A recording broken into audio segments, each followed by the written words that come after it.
Have you ever quietly asked yourself, is this really how it ends? Not out loud, not in fear, but with that quiet ache in your chest. The kind that sneaks in when the word nursing home drifts into your thoughts. Almost like a whisper you didn't ask for. You don't panic, but something inside you sinks. Because deep down it doesn't feel right. It feels like being placed somewhere instead of choosing. Like a story being finished by someone else's hand before you were ready to turn the page. You're not alone. For millions of people between 60 and 85, that quiet ache is real. But here's what almost no one is saying out loud. The old path, the nursing home path, it's no longer the only road ahead. In fact, it's no longer even the main road. Because, and this is important, we are in the middle of a quiet revolution. A movement led by people just like you, older adults choosing better, brighter, more dignified ways to live. Ways that feel safe. Ways that feel human. Ways that feel like you. In this video, we'll explore 7 powerful alternatives to traditional nursing homes. Not vague ideas, but real options, practical, proven, and already working for thousands of families across the world. And maybe, just maybe, one of them will fit you or someone you love like a glove. Some ideas might feel familiar, others might completely surprise you, but all of them share one promise. Backhand index pointing right, you deserve to age with dignity, with purpose, and with choice. So stay with me, really stay, because what you'll hear today might just change the way you think about aging and remind you how much control you still have over the life ahead. And before we begin, if you haven't already, hit that subscribe button and tap the bell icon. We create these videos for you, real, honest guidance for this chapter of life. You deserve the truth, and that's what I'm here to give. Let's start where the heart is, in the place that knows you best. Your home, the space that smells like your memories, where every room holds a story, and even the floorboards know your footsteps. For more and more seniors, staying home isn't just a wish. It's a decision, a powerful one, because in-home care isn't about giving up your independence. It's about protecting it, enhancing it, so you can still make your morning tea, water your plants, or sit in your favorite chair, just with a little help when needed. That help could be light, like someone to cook, clean, remind you about medication, or it could be more hands-on, support with bathing, dressing, or getting to appointments. But the beauty is, the care adjusts to you, not the other way around. Let me tell you about Margaret. She's 78, lives in Ohio, still in the same 2-story house she shared with her husband for decades. The wallpaper they picked in 1983 still covers the hallway. Her knees don't move the way they used to. She sometimes forgets her pills. Her daughter once gently brought up the nursing home conversation, but Margaret said, no. Instead, they found a helper, same friendly face, 5 days a week, just a few hours, enough to make life work and feel like life again. They prep her lunch, help with laundry, remind her about meds, and sometimes just sit with her, listen, laugh, be there. And Margaret, she still starts every day with her crossword puzzle and ends every Sunday with banana bread and coffee with her neighbor, Joyce. She's not just surviving, she's thriving. And here's the kicker. Studies show that seniors who age in their own homes have heavy checkmark stronger memory, heavy checkmark lower depression, heavy checkmark even longer life expectancy. It's not just emotional, it's biological, because your brain recognizes comfort. Your heart knows home. Your soul feels safe surrounded by your own books, your own teacups, your own porch swing. And guess what? In-home care is flexible. Start once a week. Add more if you need it. No dramatic shifts. Just respectful, gentle support. So if staying in your home matters to you, don't rule it out. It might be more doable than you ever thought. Now let's talk about something that's often loaded with emotion. Moving in with family. I know what you might be thinking. I don't want to be a burden. I don't want to lose myself. That's fair. That's real. But here's the truth. When it's done right, it can be one of the most beautiful chapters of your life. Not because you give up your life, but because you start sharing it. Many families are getting creative. Garage apartments, in-law suites, basement conversions, private spaces close to loved ones, with autonomy and privacy built in. Let me tell you about James. James is 81. He lost his wife after 56 years. The silence of his home was heavy. His daughter offered to convert the space above her garage into a studio. James moved in. He has his own entrance, his own kitchenette, his own quiet mornings. But on Tuesday nights, he joins them for dinner. On weekends, he watches his grandson's baseball games. He still reads his newspaper on the porch. But now, it's with the sound of children playing in the background. He doesn't feel lonely. He feels whole. Psychologists agree. This kind of arrangement reduces loneliness, boosts mental well-being, and brings back a rhythm to life. But one thing is crucial: boundaries.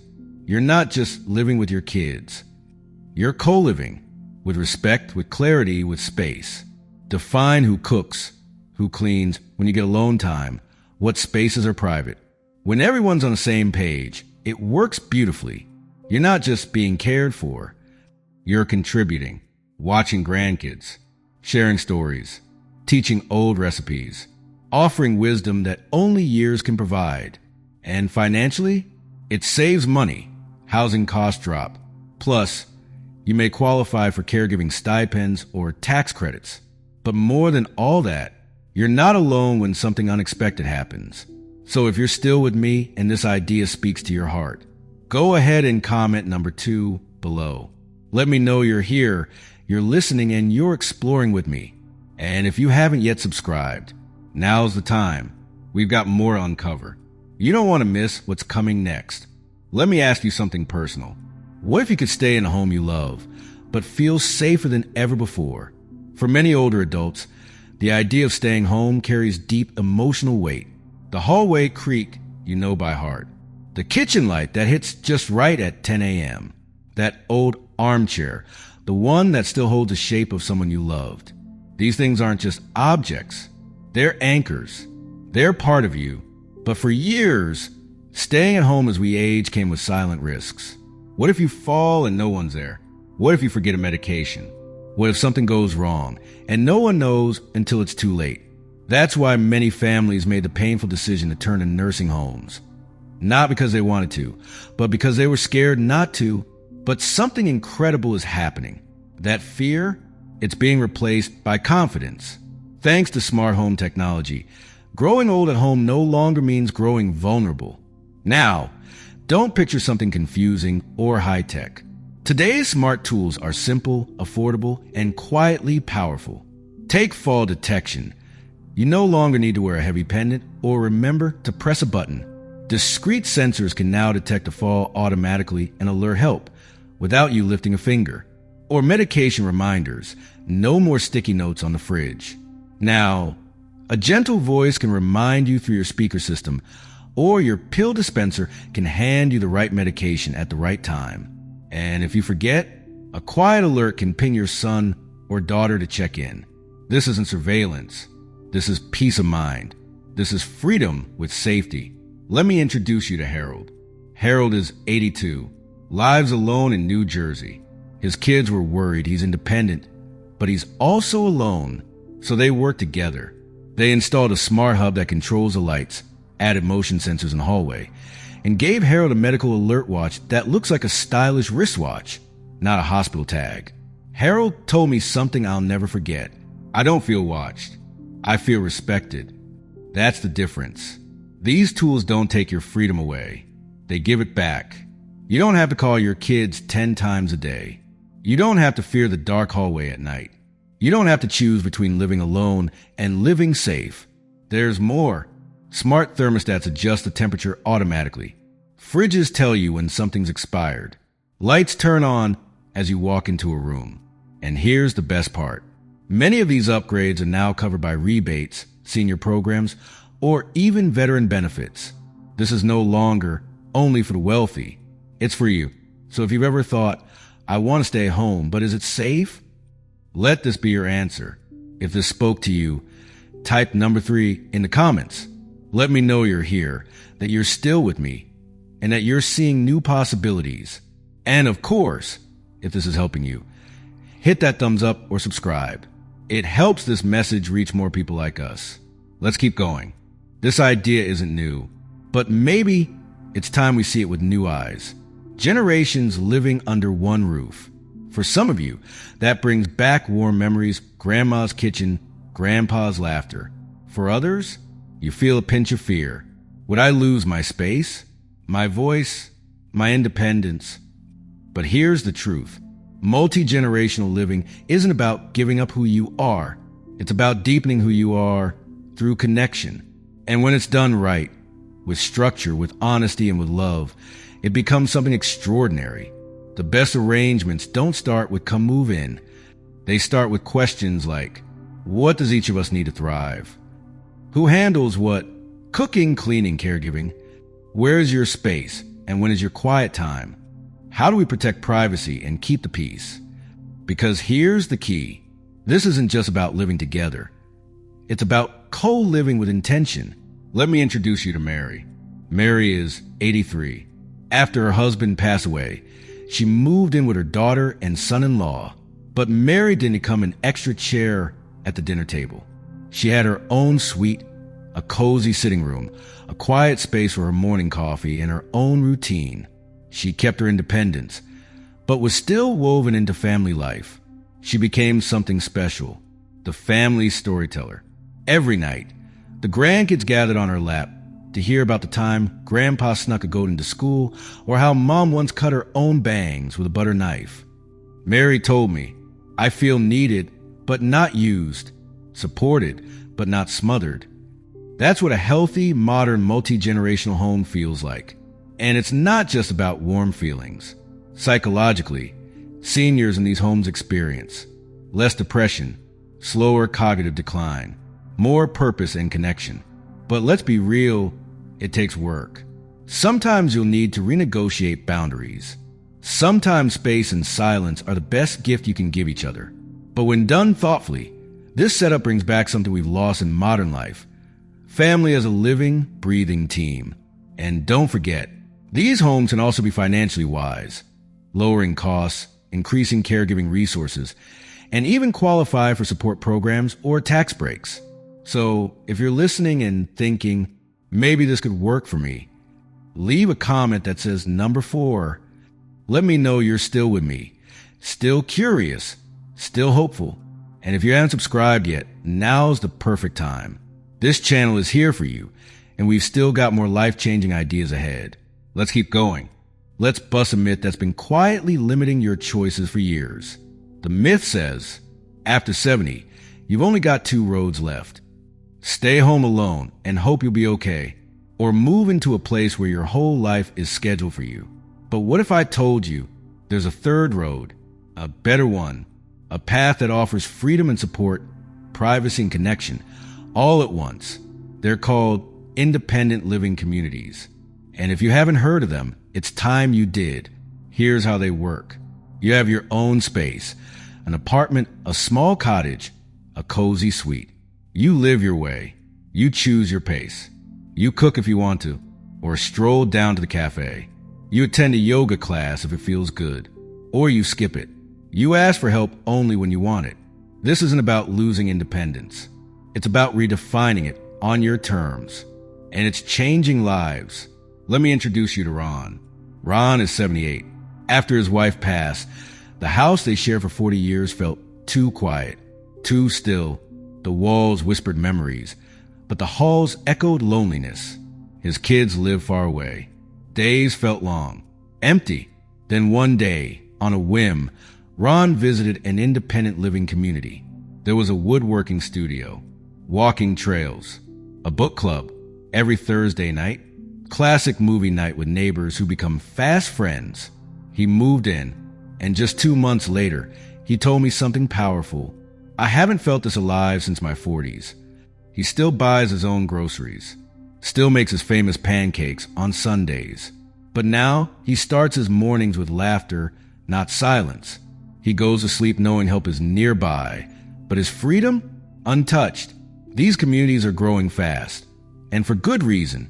They answer a simple, sacred question. Where can I go to truly live in this next chapter, not just exist? And here's the beauty. These places aren't all the same.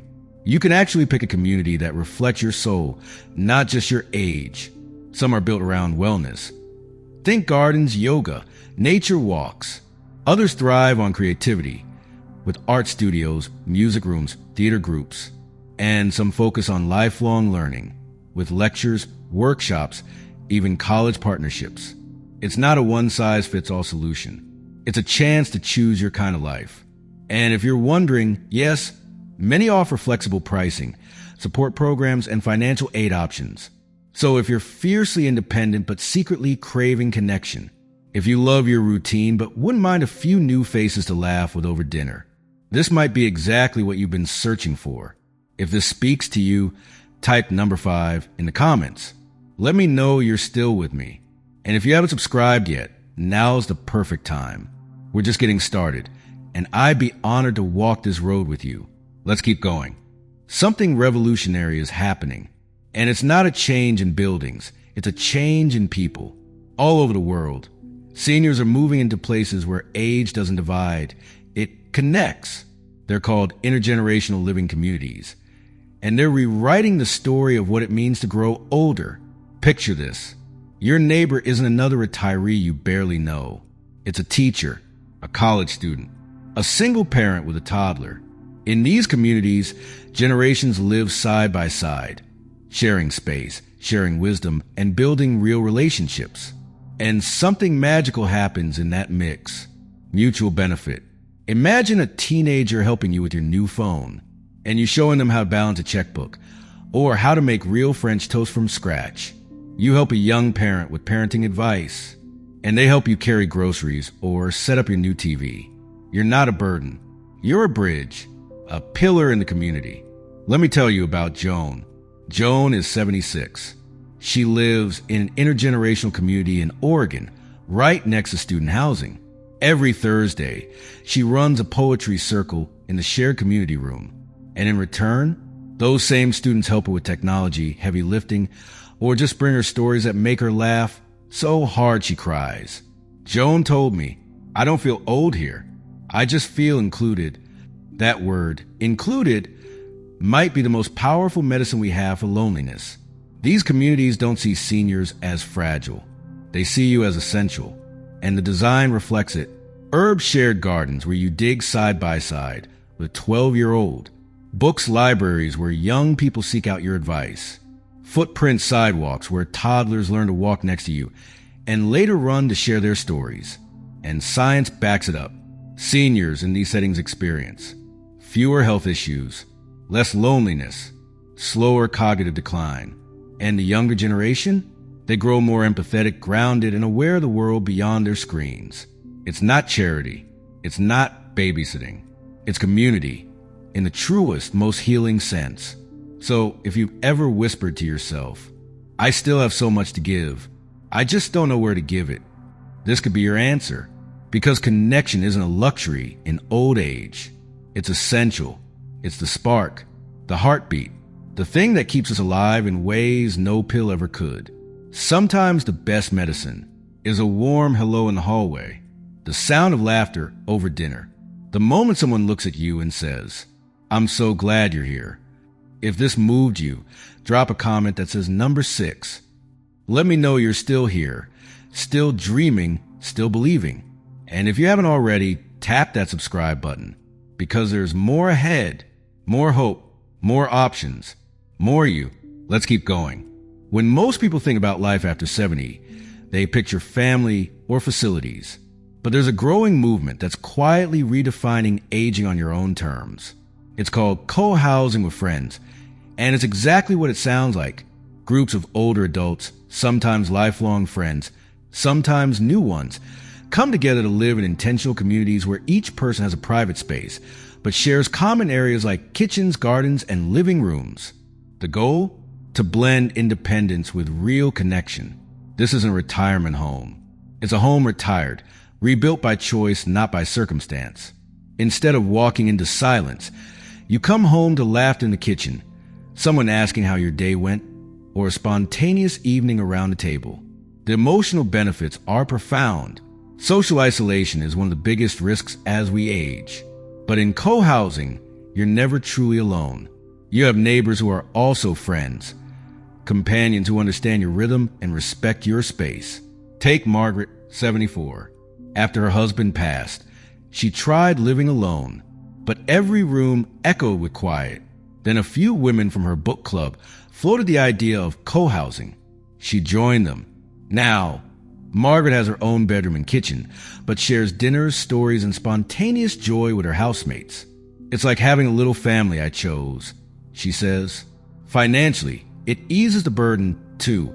Shared expenses mean more freedom and less stress. But beyond money, it's about joy, purpose, belonging. Co-housing communities often organize things like gardening groups, art classes, movie nights, or just impromptu moments of connection. If you're imagining a life where friendship and independence coexist beautifully, comment number 7 below. And don't forget to subscribe. It helps us keep bringing you uplifting ideas like this one. Finally, let's talk about one of the most innovative and uplifting ways to age with dignity: senior villages. These aren't actual villages, but vibrant networks of neighbors and volunteers who work together to help older adults stay in their homes. Imagine this. You still live independently, but if you need help, groceries, transportation, tech support, it's just a phone call away. That's what senior villages are all about. Volunteers are background checked, trained, and more importantly, committed to real relationships, not just tasks. It's not just help, it's community care. And it works. Studies show seniors involved in these networks experience less loneliness, better health, and stronger bonds. Take Mary, 82, from Minnesota. She still lives in her home but says, "I don't feel like I'm in this alone. If I need help, I know exactly who to call." Villages also host classes, social events, and workshops, helping you stay connected, active, and supported. It's the best of both worlds. Your home, your freedom, your rules, with a loving safety net beneath you. If this sounds like something you'd explore, leave a comment saying number 8. And if you're finding these ideas valuable, subscribing helps us grow and lets us know we're reaching people who need it most. Growing older doesn't mean giving up your independence or your dignity. For many, the idea of a nursing home comes with a quiet fear: the silence, the loss of choice, the feeling of being warehoused instead of welcomed. But today, we explored 8 powerful alternatives, options that honor your spirit, your story, and your autonomy. Whether it's co-housing with friends, living near adult children with respect and boundaries, embracing smart home technology, or finding joy in intergenerational and village-style communities, there's no one-size-fits-all. But there is a common thread: the desire to stay human, connected, and in control. You've lived too much life to hand over keys without thought. So ask yourself, which of these options truly speaks to me? Which one makes my shoulders relax just thinking about it? Where can I live, not just longer, but better? Because the goal isn't just to extend the years. It's to make sure those years still feel like yours. Thank you for being with us today. Please drop a comment sharing what spoke to you most and how you plan to use it in your own journey. Your voice matters. We read every single comment. And if you found this video meaningful, please subscribe, and share it with someone who might need this message. This community is just getting started, and we're so glad you're part of it. We'll see you in the next one.